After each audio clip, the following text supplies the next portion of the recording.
Hi everybody, I've just seen this survey that Westy put up about Battlefield, what is the best Battlefield game, and because of the results and the comments that people are saying, I just had to share it with you. So Westy, very respected member of the Battlefield community, been around since the beginning. Whenever DICE have a launch, Westy tends to be there commentating and saying stuff. A supporter of the franchise, has been critical of Battlefield 5 and other Battlefields when everything hasn't gone right, but again he put up this this survey. What is your favourite Battlefield game of the last decade? And he couldn't include more than 5 games, so Hardline got binned. So he had a choice between Bad Company 2, Battlefield 3, Battlefield 4, Battlefield 1 and Battlefield 5. Before I placed my vote, I didn't know what the result was. When I placed my vote, of course, for Battlefield 1, which is without a doubt my favourite Respawn multiplayer shooter ever, then I saw that it got 37% of the vote. Now, this is of 52,000 people voting for Battlefield 1. And I am so pleased to see this. And I really hope with a tear in my eye that DICE and EA see this survey and go and read the comments and go, wow, we had something really special with Battlefield 1.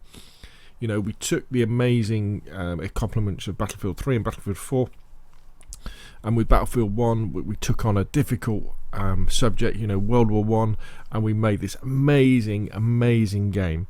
And so, what do people say? Personally, I love Battlefield 1 with its immersive take on a conflict no one had talked about before, but everyone has their respective preferences. Storm of Steel was revolutionary. It absolutely was. That first chapter, was it the first chapter in the single player? With the single player where it had, the different stories. I know some of them were a bit cheesy, but they were all made with passion. You could tell the people who behind Battlefield 1, the people who made it, the multiplayer and the single player, really cared about what they were making a game about, in terms of making a good multiplayer in a single player game, but also respecting the era of World War 1. Another guy says Battlefield 1's immersion and grit was like no other Battlefield. It was simply amazing. It gave off a real feeling of dread.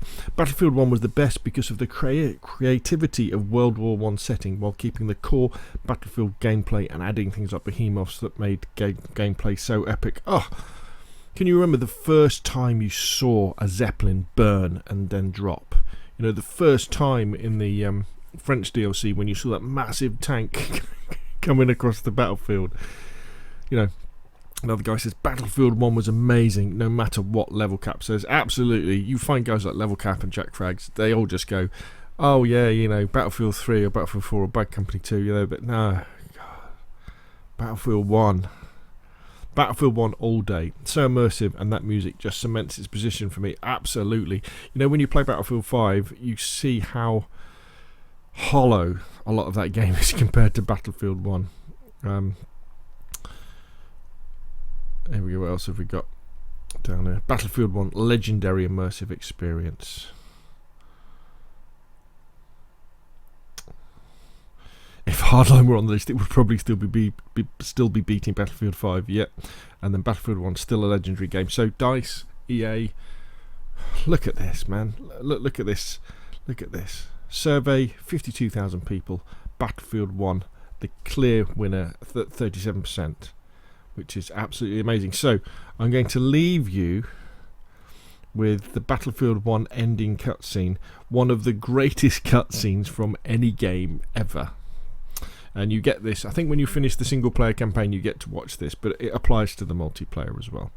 So there we go. So, by all means, put your questions and comments down below. If you've enjoyed the video, if you agree with me, hit like. If you want to see more of the same, press subscribe. Thank you very much, and I will see you again soon.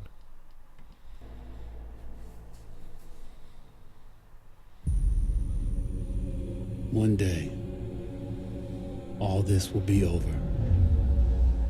The war to end all wars will be won by one side or the other. The guns will rust, grass will grow, and there'll be nothing left of any of this. The land will heal itself, as everything does in the end. will be long gone by then, but maybe not forgotten. History only remembers 1 in 1,000 of us. Then the future will be filled with stories of who we were and what we did, how we lived, how we fought, and how we died. When this is all over and the war is won, they will remember us. But until that day comes, we will stand.